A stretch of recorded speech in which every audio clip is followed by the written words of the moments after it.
So if you're watching this video, you've probably been in this exact position. You've hit a couple of good shots right by the edge of the green, something very, very straightforward.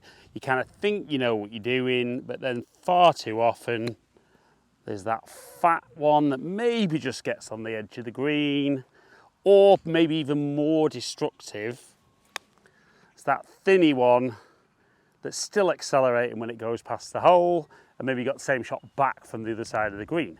So what we're going to talk about today is a really simple way of setting up and a simple understanding of how you're going to play this technique. And the beauty is you can use this with any club. I've got a pitching wedge, but you can play this from 6-iron all the way up to lob wedge, just dependent on the kind of shot you're looking to play. So let's talk about what we need to do in order to hit a good chip shot. Well, the first thing we need to do is to be able to get that club to make contact with the ball and then the ground. So we need to get the lowest point of the golf swing ahead of the ball, but we also need to keep the width of the swing consistent. And what I'll generally see with a lot of golfers is, for starters, their low point's behind the ball, but also the width of the swing changes, which makes it almost impossible to hit consistent shots. So like I said, what we're going to get you doing is setting up in a nice consistent way, and then from there just able to execute good strike, land the ball hopefully where you want, and get the ball to release down, if not in the hole, nice and close, and have a little tap in. So hopefully that shot I just played there looked incredibly simple. So let's talk about how we're going to set up first of all. So the first thing we're going to do is the lie of the club. We don't want the club sitting flat on the floor.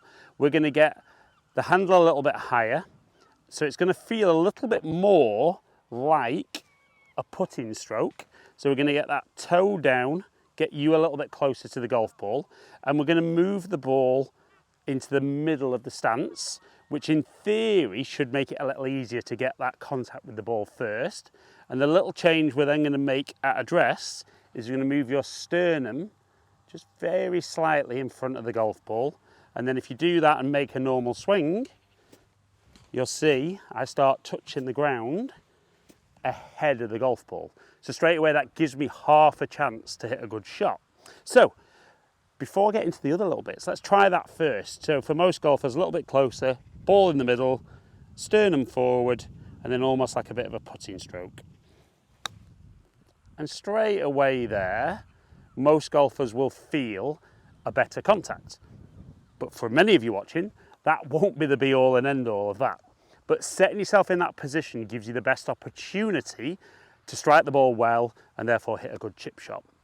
So once we're set up, we're giving ourselves a chance. But then during the swing, it's that case, like I said, of keeping the width of the swing the same. So at address, we want to feel the arms just hang from the shoulders, but instead of having elbows out like a lot of golfers do, you want to feel that your elbows are in and almost that you get in the underside of your arm just against your body, and then you can just turn your body to play the shot. And a lot of golfers tend to get arms working away, and we can see there the width's going to change, and then they move their weight around. So we're going to feel, and there's a couple of ways you can feel it. You can either pop your left hand on your right arm, make a little swing, or you can go the other way and feel it on there. Now for a lot of right-handed golfers, you'll just find it easy to have the club in the right hand to do that, but it can really get a feel for the fact that you've got to turn your body probably a little more than you were doing. So we're going to get arms into the side a little bit more, in a bit closer, sternum ahead, and then just turn the body. And that was absolutely pure. Landed it a little further up than I wanted, hit the flag. Too worried about where those are finishing, because if you can't strike the ball well, you've basically got no chance of being a good chipper. You might guess sometimes with a thin one or a fat one, but we want you to get in there. Again, get those arms just touching the sides, turn the body. Landed that a little closer, and that one down within a couple of inches. And like I said, the choice of club really comes down to how far you want to land the golf ball.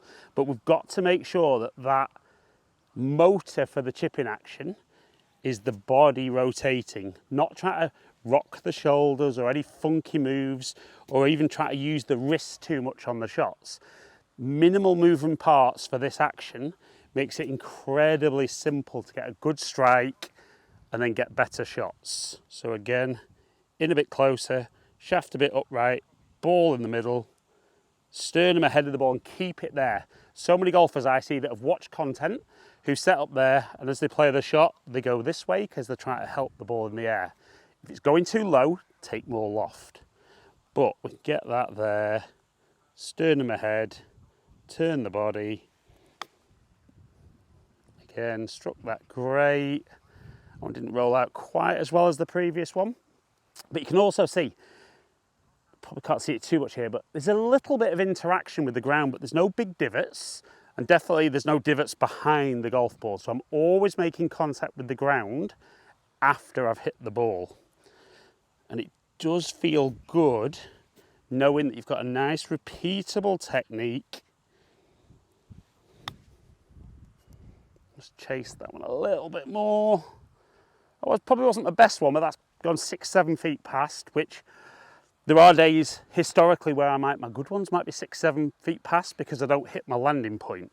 But as long as I'm giving myself a chance and getting the ball nearer to the hole, you are going to get your scores down. So from there, sternum forward, turn the body. That's the one. Not gone in, but again, great strike and really, really consistent technique. Now, let's say I'm pretty happy with most of those shots, but let's say I just wanted the ball to go a little higher and not run out quite as much.